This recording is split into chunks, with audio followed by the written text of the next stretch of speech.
तो हेलो दोस्तों, सबसे पहले तो आपका हमारे इस चैनल जीएसपी में बहुत बहुत स्वागत है।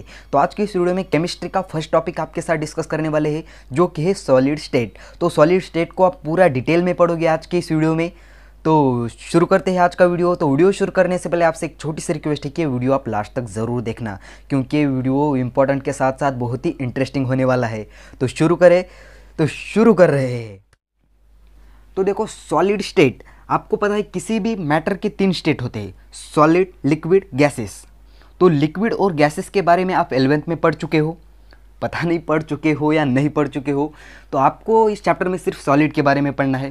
तो एक्चुअली जो लिक्विड है वो फिजिक्स का पार्ट है, और जो गैस है, गैस के बारे में आप 11th में केमिस्ट्री में पढ़ चुके हो। तो सॉलिड, लिक्विड, गैस के आप कैसे इसकी डिफाइन करोगे? देखिए सॉलिड की डेफिनेशन देखते हैं। तो हेडिंग डाल दो सॉलिड। तो सॉलिड के हम डिफाइन ऐसे करेंगे, सॉलिड लिख देता हूँ मैं, दोज टाइप्स ऑफ मैटर, एक मैटर का टाइप्स है, दोज टाइप्स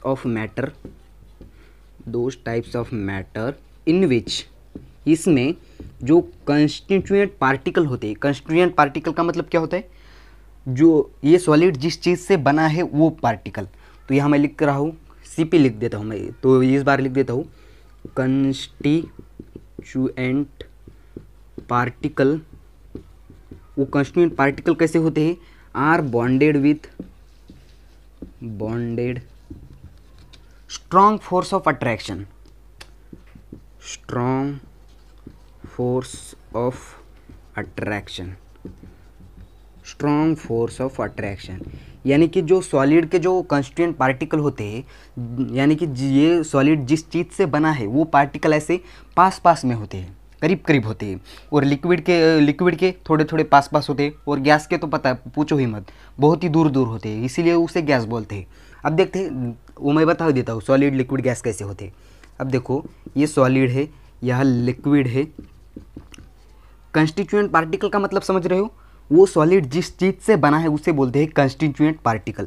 सॉलिड, लिक्विड और गैस के, ये इस दोनों के बारे में आप पढ़ चुके हो ऑलरेडी। और सॉलिड के पार्टिकल कैसे होते हैं? ऐसे पास में होते हैं। ये मान लो ये सॉलिड के ऐसे पार्टिकल है, ये पास में होते हैं ऐसे, ये एक सॉलिड है। और लिक्विड के कैसे? ऐसे थोड़े दूर होते हैं पार्टिकल, ऐसे दूर कंस्टिट्यूएंट पार्टिकल ऐसे दूर होते हैं। और गैस के पूछो ही मत, एक यहाँ तो एक यहाँ तो एक यहाँ तो एक वहाँ तो एक यहाँ, ऐसे मनचले होते हैं, कहीं भी हो सकते हैं। तो आप पढ़ोगे नेक्स्ट सॉलिड की आप प्रॉपर्टी पढ़ोगे। लिक्विड और गैस की प्रॉपर्टी आप ऑलरेडी पढ़ चुके हो। अब आप देखेंगे सॉलिड की प्रॉपर्टी। तो इसे मिटा दे रहे। अगर आपको ये बेसिक इन्फॉर्मेशन किसी को नोट करने हो तो कर लो, जल्दी से इसका स्क्रीनशॉट ले लो। मिटा दे, इसे मिटा रहे हैं इसे। अब देखते हैं प्रॉपर्टी। हेडिंग डाल दो, प्रॉपर्टी ऑफ सॉलिड। या हेडिंग डाल दी मैंने, खुद के प्रॉपर से नोट बनाओ। अगर आपको जब भी आप पढ़ रहे हो तो आपको बहुत ही आसानी होगी। Properties of solid. Properties of solid क्या, कैसे देखेंगे आप? अब देखो, प्रॉपर्टी कैसे दिखते हैं। मान लो कि मैंने एक ऐसा एक सॉलिड ले लिया, दिखा रहा है सॉलिड। ये बहुत ही पार्ट एक इमेजिनरी है। आपकी जितनी इमेजिन पावर ज़्यादा है उतना अच्छे से ये टॉपिक आपको समझ में आएगा। एक सॉलिड ले लो, मैंने एक सॉलिड ले लिया और सॉलिड को क्या किया, उसको गौर से देखा, बहुत ही गौर से। तो मैंने देखा कि उसका जो शेप है वो डेफिनाइट है, उसकी साइज़ भी नहीं बदल रही है, तो साइज़ भी डेफिनाइट है। और शेप और साइज़ नहीं बदल रही, इसका मतलब वो जिसका वॉल्यूम होता है वो वॉल्यूम ही नहीं बदल रहा है। तो मैं यहाँ लिख देता हूँ, पहली प्रॉपर्टी मैंने ऑब्जर्व करके क्या निकाली, उसका shape, size and volume. Shape, size and volume जो है वो डेफिनाइट है, यानी कि बदल नहीं रहा है, डेफिनाइट है। और आप लिक्विड और गैस के बारे में देखो ना ज़रा। जो लिक्विड होता है, जो जिस कंटेनर में डालो उसी का शेप ले लेता है, और गैस का तो कोई शेप ही नहीं होता है, आपको पता है। इसका क्या मतलब हुआ? Shape, size and volume definite हो गया।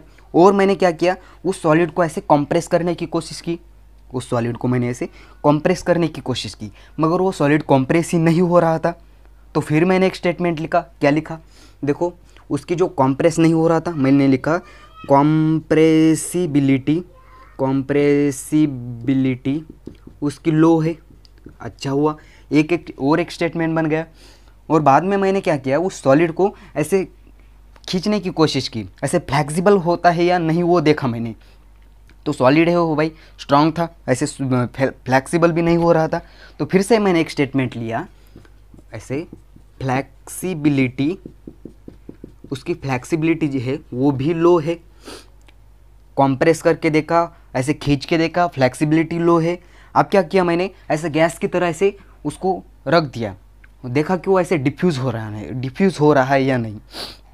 अब देखो, आपने कभी ऐसे गैस को ऐसे, जैसे आप परफ्यूम मारा है कभी, वो कैसे ऐसे उसकी खुशबू ऐसे कई मीटर तक दूर तक जाती है, मगर ये सॉलिड के बारे में वैसा नहीं होगा, क्योंकि सॉलिड जैसा है वैसा ही रहेगा।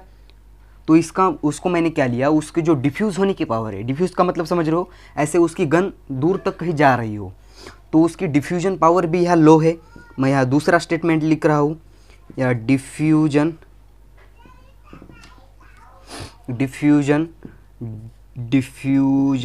पावर जो है, उसकी डिफ्यूजन पावर जो है वो भी लो है।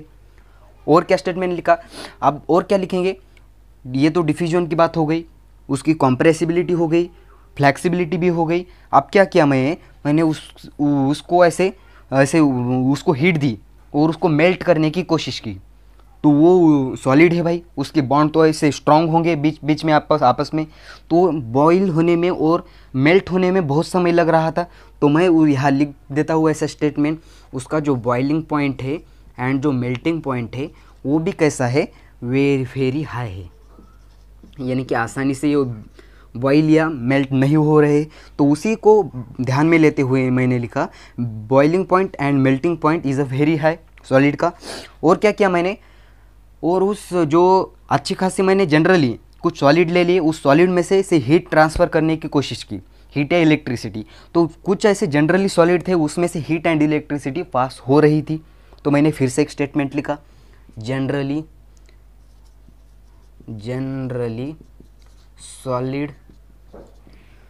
सॉलिड गुड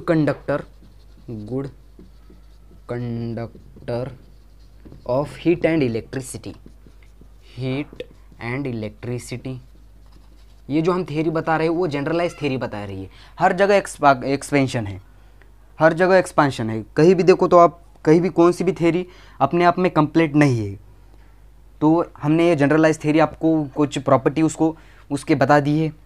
आई होप आपको ये प्रॉपर्टी सारी समझ में आई होगी। अब देखते हैं कि कितने टाइप्स के सॉलिड होते हैं। तो जल्दी से इसे नोट कर लो या इसका स्क्रीनशॉट ले लो, हम मिटा दे रहे हैं इसे। अब देखते हैं टाइप्स ऑफ सॉलिड, मिटा दे इसे, मिटा रहे हैं। नोट करना हो तो कर लो इसे, या इसका स्क्रीनशॉट ले लो जल्दी से। अब देखते हैं इसकी टाइप्स ऑफ सॉलिड, कितने प्रकार के कितने टाइप्स के आपके पास सॉलिड हैं। तो जनरली आपको मैंने यानी कि केमिस्ट्री ने जो ऑब्ज़र्व किया, तो उनको दो तरह के सॉलिड मिले। उन्होंने दो तरह से उसको डिफाइन कर दिया, क्लासीफाई कर दिया। कौन कौन से है देखो ज़रा। अब कौन से दो तरह के सॉलिड, यहाँ लिख देता हूँ मैं, टाइप्स ऑफ सॉलिड। तो दो तरह के सॉलिड मिले, कौन कौन से, फर्स्ट है क्रिस्टलाइन सॉलिड और एमॉर्फस सॉलिड। वो उन दोनों को हम कैसे ऐसे कैटेगराइज, ऐसे डिफरेंस से पढ़ते हैं, इन दोनों में डिफरेंस क्या है, ताकि आपको और अच्छे से वो याद रहे। हम ऐसे अलग अलग भी पढ़ सकते हैं, कोई बात नहीं, मगर अगर आप डिफरेंस से पढ़ोगे तो बहुत अच्छा रहेगा। अब देखते हैं, यहाँ इस तरफ डाल दो क्रिस्टलाइन सॉलिड, यहाँ क्रिस्टलाइन सॉलिड, और यहाँ एमॉर्फस सॉलिड।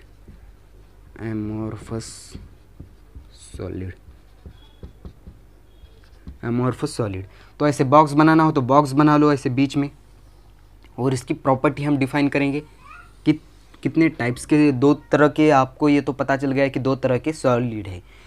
तो मैं इस क्रिस्टलाइन सॉलिड में क्या होता है, जो कंस्टिट्यूएंट पार्टिकल होते हैं, यानी कि सॉलिड जिस चीज़ से बना है वो ऐसे रेगुलर अरेंजमेंट में होते हैं। यानी कि देखो कैसे मैं यहाँ स्टेटमेंट लिख रहा हूँ, इट इज़ ए, यहाँ मैं ऐसे लिख देता हूँ, रेगुलर अरेंजमेंट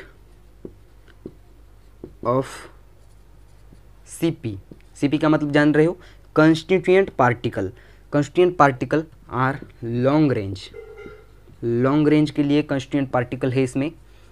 इसके जो रेगुलर अरेंजमेंट है कंस्टिट्यूएंट पार्टिकल की वो लॉन्ग रेंज के लिए। अब उस तरफ क्या होगा, यह इरेगुलर अरेंजमेंट भी बोल देते हैं इसकी कई किताब में उसे। तो आप यह क्या कर दो, शॉर्ट रेंज के लिए बता दो। मैं लिख रहा हूँ यहाँ regular arrangement of constituent particle are short range. अब देखो regular arrangement of constituent particle are long range के लिए क्या मतलब होता है। देखो मान लो कैसे कंस्टिट्यूएंट पार्टिकल है, ऐसे यहाँ ब्लैक, यहाँ वाइट, यहाँ ब्लैक, सॉरी यहाँ वाइट ब्लैक वाइट ब्लैक, ऐसे वाइट ब्लैक, ऐसे लॉन्ग रेंज के लिए चलता रहेगा। ये जो सीक्वेंस है वो लॉन्ग रेंज के लिए चलेगी। यहाँ भी रेगुलर अरेंजमेंट होगी मगर शॉर्ट रेंज के लिए। मान लो कैसे, ऐसे यहाँ वाइट, यहाँ ब्लैक, यहाँ वाइट, यहाँ ब्लैक, और बाद में ऐसे कैसे भी होगी, यहाँ ब्लैक होगा कहीं वाइट होगा, ऐसे इरेगुलर अरेंजमेंट होगी वहाँ शॉर्ट रेंज के लिए। अब देखिए समझ गए, regular arrangement of constituent particle are long range इसमें, और वह regular arrangement of constituent particle are short range. अब देखते हैं नेक्स्ट इसमें कौन सा डिफरेंस है। इसमें नेक्स्ट जो डिफरेंस है वो बहुत इंपॉर्टेंट है। वो क्या है, इसको ट्रू सॉलिड बोलते हैं, इसको ट्रू सॉलिड। ये ट्रू सॉलिड है, इसीलिए इस क्रिस्टलाइन सॉलिड को ही आगे आपको पढ़ना है, एमॉर्फस सॉलिड को नहीं पढ़ना है। एमॉर्फस सॉलिड को क्या हो सकता है आप तो समझ गए होंगे, pseudo solid, PSUDO pseudo solid. Pseudo solid यानी कि कुछ ग्लास, मान लो कुछ ग्लास है, और ग्लास क्या होता है, आप वो ग्लास को एक ही प्रॉपर्टी है उस ये भी बोलते हैं। अभी आपने कभी उस ग्लास को ऑब्जर्व किया है। अगर मान लो कि ऐसे 4-5 साल से ऐसे ग्लास को रखा हो तो ग्लास ऐसे पिघलता है, ऐसे डायरेक्टली आप ऑब्जर्व करोगे वो नहीं होगा। अगर आपने कई सालों से किसी कांच के ग्लास को रखा है तो उसकी थिकनेस नीचे से ज़्यादा बढ़ती है और ऊपर से कम कम होता जाता है। उसे ऐसे ऊपर से पतला होगा और नीचे से ऐसे उसकी थिकनेस बढ़ेगी ग्लास की, जो बॉटम है उसको ऑब्जर्व करो कभी। तो सूडो सॉलिड को ऐसे सुपर कूल्ड लिक्विड बोलते हैं, ऐसे सुपर कूल्ड लिक्विड। वो लिक्विड है इसलिए उसको क्या बोलते हैं, सूडो सॉलिड, और ये है ट्रू सॉलिड। और नेक्स्ट डिफरेंस है इसका जो मेल्टिंग पॉइंट है, melting point and boiling point. Melting point and boiling point are sharp. अब शार्प का मतलब भी समझा देंगे आपको, शार्क नहीं शार्प। शार्प का मतलब क्या होता है, अगर मैंने बोला कि एक कोई सॉलिड है और वो सॉलिड 100 डिग्री के लिए पूरी तरह से पिघल जाएगा, यानी कि लिक्विड स्टेट में आ जाएगा। तो यानी कैसे, मान लो कि कहीं 120 डिग्री है तो डेफिनेट वो 120 डिग्री को ऐसे पिघल जाएगा। और ये क्या होगा, एमॉर्फस सॉलिड में वैसा नहीं होगा। इसमें क्या होता है, उसका जो melting point and boiling point होता है वो ऐसे शार्प नहीं होता, वो रेंज में होता है।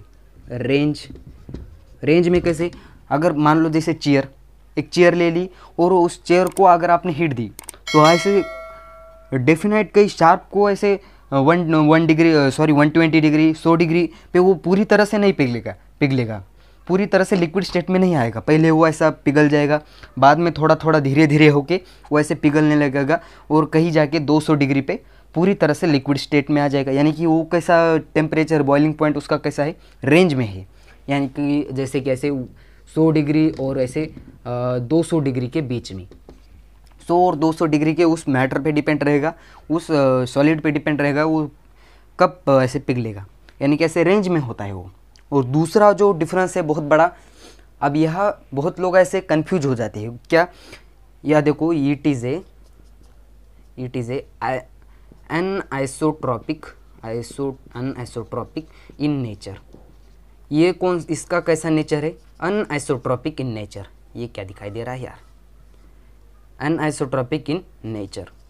इसका नेचर कौन सा है, अनआइसोट्रॉपिक, और इसका आइसोट्रॉपिक इन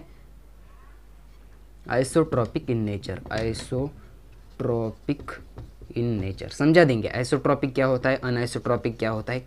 कुछ लोग ऐसा फालतू सा लॉजिक लगा देते हैं, एन का मतलब होगा एमॉर्फस के, मगर नहीं, उसका जस्ट अपोजिट है। अनआइसोट्रॉपिक होते हैं क्रिस्टलाइन सॉलिड और आइसोट्रॉपिक होते हैं एमॉर्फस सॉलिड। अब क्या हो, अनआइसोट्रॉपिक और आइसोट्रॉपिक में डिफरेंस क्या है भाई, बता देंगे। देखो यहाँ ऐसे डी याद रखना है आपको, डी और यहाँ HD, बस काम खत्म। अब ये डी और एस क्या है, कुछ लोग कंफ्यूज हो गए। अब देखो डी का मतलब होता है डी का मतलब होता है different direction, sorry different physical property in different direction. यह मैं ऊपर लिख देता हूँ, इतना नोट कर लो जल्द से। कर लिया? इसको मैं ऊपर का मिटा दे रहा हूँ, वहाँ लिख देता हूँ डी का मतलब क्या होता है। मिटा दो, ऊपर का मिटा रहा हूँ, जल्दी से इसे नोट कर लो, इसका स्क्रीनशॉट ले लो। अब देखते हैं डी का मतलब होता है different PP physical property. PP का मतलब physical property, different physical property in different direction.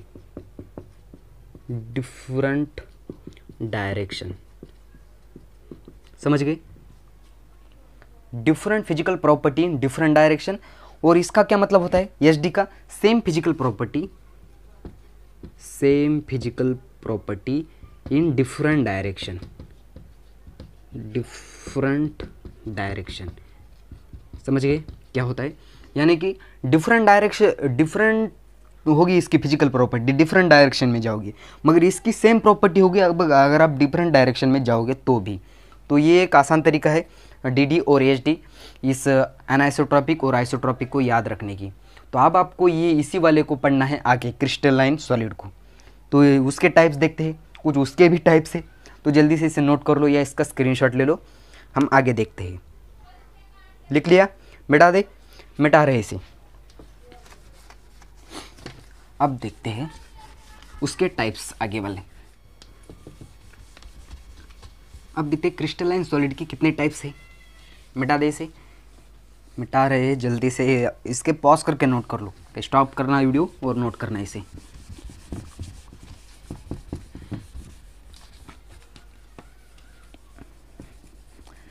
अब देखते हैं टाइप्स ऑफ क्रिस्टलाइन सॉलिड। चार प्रकार के है भाई, हमें 4 टाइप्स के क्रिस्टलाइन सॉलिड है। देखते हैं कौन कौन से, या लिख रहा हूँ मैं, हेडिंग डाल दो, टाइप्स ऑफ क्रिस्टलाइन सॉलिड के आपके पास 4 टाइप्स है। कौन कौन से देखते हैं। पहला है आपके पास, कौन सा है पहला है जो आयनिक सॉलिड। दूसरा है मेटेलिक सॉलिड। या इस सॉलिड की जगह क्रिस्टल लिख दोगे तो भी कोई नहीं, किताब में क्रिस्टल दे दिया होगा, ionic crystal, metallic crystal, covalent crystal, कोई बात नहीं, वो एक ही है। तीसरा है कोवेलेंट सॉलिड। और चौथा है आपके पास, कोवेलेंट सॉलिड हो गए मोलिकुलर सॉलिड। अब आपको ध्यान रहे इसकी अगर आप प्रॉपर्टी जो है वो कंस्टिट्यूएंट पार्टिकल कैसे होते हैं, फोर्स ऑफ अट्रैक्शन कैसा होता है, वो अगर आप इन सारे के साथ एक साथ ही ध्यान में रखोगे तो आपको बहुत ज़्यादा कन्फ्यूजन होने के ज़्यादा चांसेस है। तो आप क्या करना है, पहले के सारी प्रॉपर्टी पढ़ेंगे, उसके constituent particle, force of attraction, उसमें कंडक्टेंस, उसके example, melting point, boiling point, ऐसे उसको डिफाइन करेंगे। कैसे? पहले हर एक का ऐसे देखेंगे हम। पहले उसका कंस्टिट्यूएंट पार्टिकल देखेंगे, यानी कि वो किस चीज़ से बने हैं। दूसरा देखेंगे उसका फोर्स ऑफ अट्रैक्शन, उस दोनों में, उस पार्टिकल्स में कौन सी फोर्स है। तीसरा है melting point and boiling point. चौथी प्रॉपर्टी हम इसके डिस्कस करेंगे कंडक्टेंस, उसका कंडक्टेंस। और 5वें उसको देखेंगे एग्जाम्पल बहुत इंपॉर्टेंट होती है। तो ये इसी तरह से आपको ये सारे का पढ़ना है, इस आयनिक का, मेटेलिक, कोवेलेंट, इन सारे एक को ऐसे इस तरह से पढ़ना होगा आपको। पर देखें हम पहला देख लेते हैं, तो जल्दी से इसका स्क्रीनशॉट ले लो, अगर ये आपको नोट करना हो तो कर लो। देख लेते हैं एक से, मिटा दे इसे।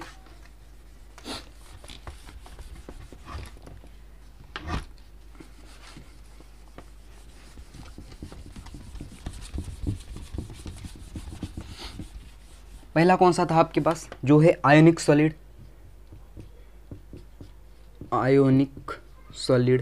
अगर आपका दिल नहीं बह रहा हो, अगर आपका दिल नहीं मान रहा हो तो हम यहाँ ऐसे क्रिस्टल भी लिख देते हैं। चलो ठीक है, आयनिक क्रिस्टल।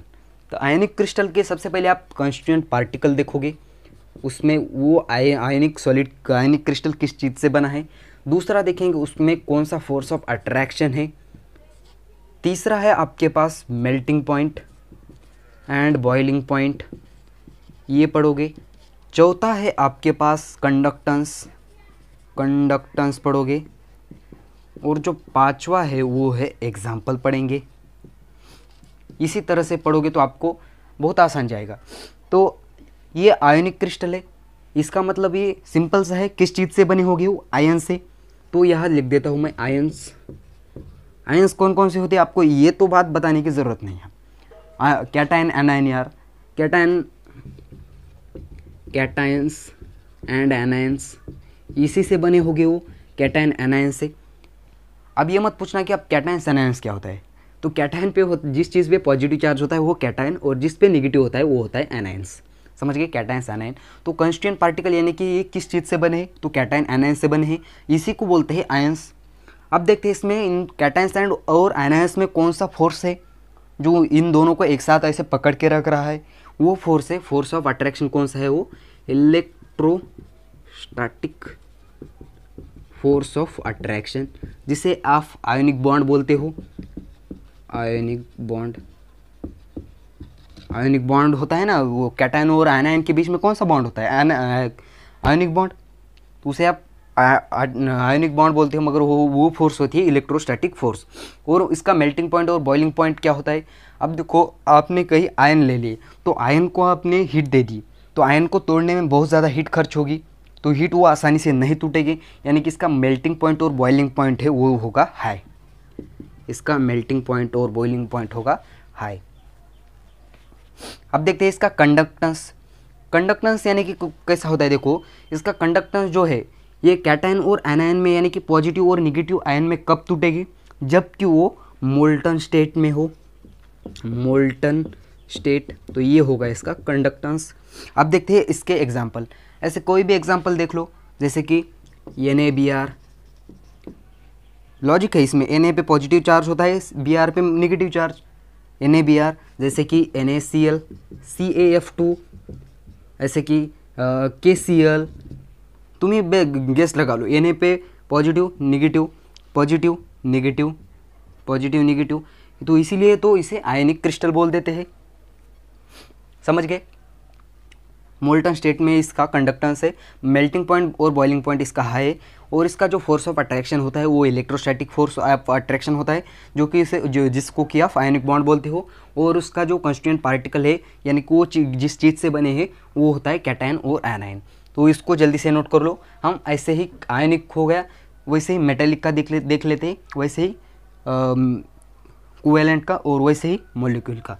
तो नोट कर लो इसे, देख ले। हम नेक्स्ट देख लेते हैं, इस साइड का मिटा दे रहा हूँ। तो यही आपको पैटर्न फॉलो करना है।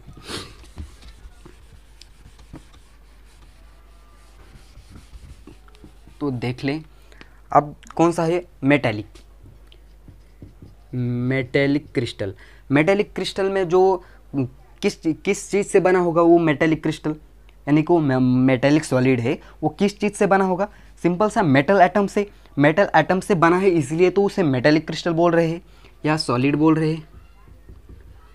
कंफ्यूज हो जाते खामोखाम लोग क्रिस्टल देख के, उसे सॉलिड बोलते हैं, मेटेलिक सॉलिड। तो मेटेलिक सॉलिड कौन कौन से होते हैं, किस चीज़ से बने होते हैं, वो बने होते हैं मेटल एटम से, मेटल एटम्स, इसीलिए उसको मेटेलिक क्रिस्टल बोल देते हैं। और उस मेटल्स एटम्स के जो बीच में जो बॉन्ड होता है, यानी कि उसका जो फोर्स ऑफ अट्रैक्शन होता है वो कौन सा होता है, मेटल एटम्स। सिंपल सी बात है, मेटल एटम्स, यानी कि मेटल, या इसे मेटल बॉन्ड, इसे मेटेलिक बॉन्ड बोल दो, या मैं इसे मेटेलिक बॉन्ड बोल रहा हूँ, मेटेलिक बॉन्ड, यानी कि वो मेटेलिक बॉन्ड से बने हैं। कौन, मेटल एटम्स, और मेटल एटम्स से बने हैं इसलिए उसे बोलते हैं मेटल क्रिस्टल। और आप आसान है, मेटल को ऐसे बॉइलिंग करोगे, इसका बॉइलिंग पॉइंट या मेल्टिंग पॉइंट तो हाई ही होगा, ऑब्वियसली बात है ना, हाई होगा। और उसका कंडक्टेंस कैसा होगा, वो भी हाई होगा। आसान नहीं होता ना किसी मेटल को ऐसे बॉन्ड में तोड़ने के लिए। और उसके एग्जांपल क्या हो गए, मेटल के सारे एग्जांपल, ऐसे स्कूटी, वर्ची, कन्या, यानी कि जैसे Fe, मैग्नीशियम, बेरियम, कोबाल्ट, सारे के जो मेटल है यानी कि सारे जो पीरियोडिक टेबल में जो मेटल्स है वो सारे इसके एग्जाम्पल है। अब देख लेना जो भी किताब में है वो देख लो। अब देखते हैं वो नेक्स्ट वाला कोवेलेंट, इसे मिटा दे, मिटा रहे इसे। इस साइड का आपको मैं बोल रहा हूँ यही पैटर्न आपको फॉलो करना है। ये कॉन्स्टिट्यूएंट पार्टिकल इसे मेटल एटम से बने हैं। इसका फोर्स ऑफ अट्रैक्शन यानी कि उस बॉन्ड में से कौन सा फोर्स ऑफ अट्रैक्शन होता है वो मेटेलिक बॉन्ड से बना होता है। ये मेटल है, इसका मतलब इसका मेल्टिंग पॉइंट और बॉइलिंग पॉइंट भी हाई है और कंडक्टेंस भी हाई है यानी कि हाईएस्ट है एकदम।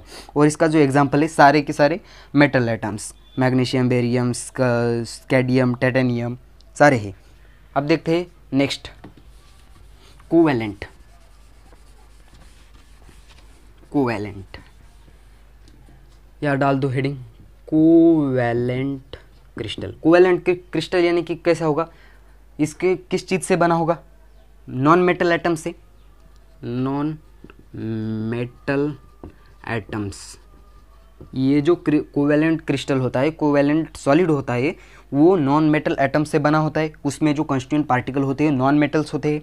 अब देखते हैं इसका जो फोर्स ऑफ अट्रैक्शन कौन सा है, कोवेलेंट बॉन्ड, किस चीज़ से वो बॉन्डेड है, कोवेलेंट बॉन्ड से। और क्या है, मेल्टिंग पॉइंट और बॉइलिंग पॉइंट।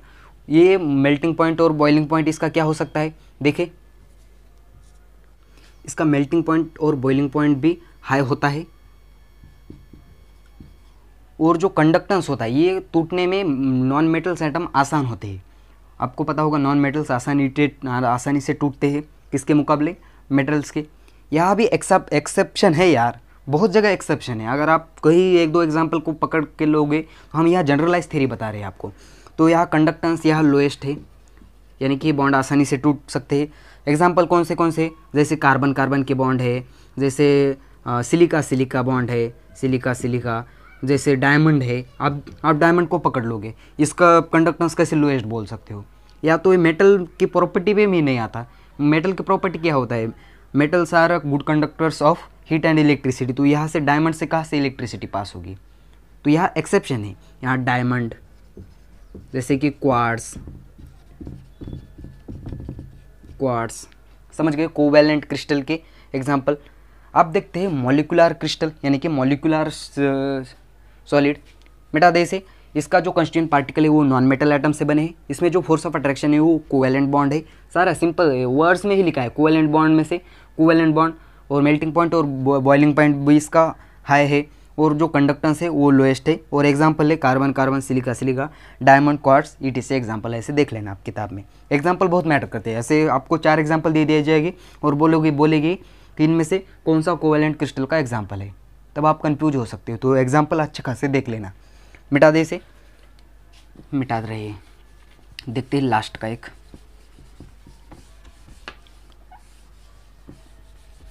अब कौन सा है लास्ट का भाई, जो है मॉलिक्यूलर क्रिस्टल। ये हेडिंग डाल दो, मॉलिक्यूलर क्रिस्टल।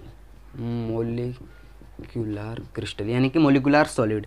अब आसान सी बात है, कंस्टिट्यूएंट पार्टिकल यानी कि वो मॉलिक्यूलर सॉलिड किस चीज़ से बना होगा, मॉलिक्यूल से यार, मॉलिक्यूल्स एटम से, मॉलिक्यूल्स एटम से। और जो इसमें फोर्स ऑफ अट्रैक्शन होता है वो कुछ अलग होता है थोड़ा। वो क्या होता है, vendor wall force of attraction. या मैं लिख रहा हूँ vendor wall force of attraction. Vendor wall force of attraction होता है मॉलिक्यूलर क्रिस्टल में। और इसका भी मेल्टिंग पॉइंट और बॉइलिंग पॉइंट वो भी हाई होता है। और जो इसका कंडक्टेंस होता है वो आसानी से मॉलिक्यूल टूट सकते हैं, उसके मोल्टन स्टेट में, उसके ओरिजिनल स्टेट में ला सकते हैं। तो इसका कंडक्टेंस हो गया लो, इसका कंडक्टेंस भी लो हो गया। और उसके एग्जांपल क्या है, सारे मॉलिक्यूल्स, जैसे H2O मॉलिक्यूल्स, CO2 के मॉलिक्यूल्स लिख रहा हूँ मैं एग्जांपल में।